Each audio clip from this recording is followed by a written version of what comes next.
జగన్మోహన్ రెడ్డి మీద కేసులు పెట్టింది కాంగ్రెస్ ప్రభుత్వం. రాజశేఖర రెడ్డి మరణానికి కూడా కారణం కాంగ్రెస్ ప్రభుత్వం. ఇలా చూస్తే ఏదైతే కాంగ్రెస్ పార్టీ కేసులు పెట్టకుండా 16 నెలల పాటు జైల్లో కూడా పెట్టింది జగన్మోహన్ రెడ్డిని. ఇలాంటి పరిస్థితుల్లో వైఎస్ షర్మిల గారు కాంగ్రెస్ పార్టీ కండువా కప్పుకొని వచ్చి ఆంధ్ర రాష్ట్రానికి తెలంగాణలో పోయి కలిపేసేసి రాజన్న బిడ్డని అని చెప్పి ఇక్కడికి వచ్చి ఇక్కడ రాజన్న బిడ్డని అని చెప్పి వైఎస్ జగన్మోహన్ రెడ్డిని ఎత్తి చూపిస్తా ఉంది. ఎలా చూస్తారని కాకపోతే ఇది టీడీపీ కాంగ్రెస్ వాళ్ళ కుట్ర వలన వచ్చింది బయటకు అంతవరకు. లేకపోతే ఇక్కడ కాంగ్రెస్ అనేది లేదు, అది ఎప్పుడో శవయాత్ర జరిగిపోయింది ఇక్కడ. కాబట్టి వాళ్ళ వెనక ఉండి నడిపిస్తున్నారు అంతవరకు. చంద్రబాబు నాయుడు కుట్రలో భాగమే కాంగ్రెస్ సెంట్రల్ కాంగ్రెస్ వాళ్ళు వీళ్ళిద్దరు కుట్ర వల్లనే ఈమె కొంచెం తెలంగాణలో అయిపోయింది.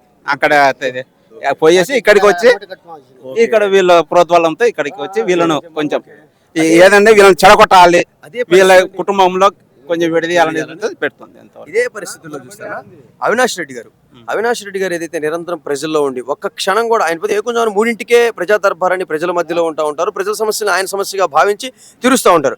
అలాంటి వ్యక్తి మీద సునీతమ్మ గారు అనేక రకాల ఆరోపణలు చేస్తూనే ఉన్నారు.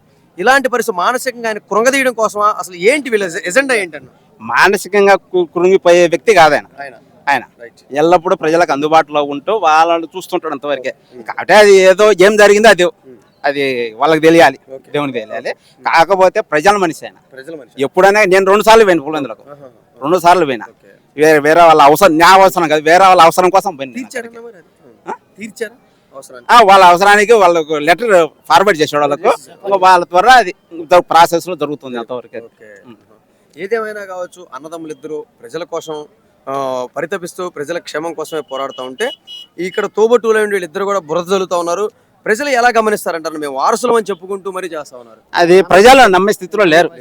ప్రజలకు ఇప్పుడు ఉండే వాళ్ళ ప్రతి ఒక్కటి ఇప్పుడు సోషల్ మీడియా వలన ప్రతి ఒక్కటి A to Z తెలుస్తుంది. వాళ్ళకి సెల్ ఓపెన్ చేస్తే ఎవరు వ్యక్తి ఎటువంటి వ్యక్తులు కూడా తెలుస్తుంది ఏం చేస్తున్నారని కూడా. అంటే అది బురద జల్లడం మొత్తం. ముఖ్యంగా ప్రతిష్టాత్మకంగా ప్రజల గుండెల్లో ఉన్న జగన్మోహన్ రెడ్డి ఆయన పులివెందులో పోటీ చేస్తాడు.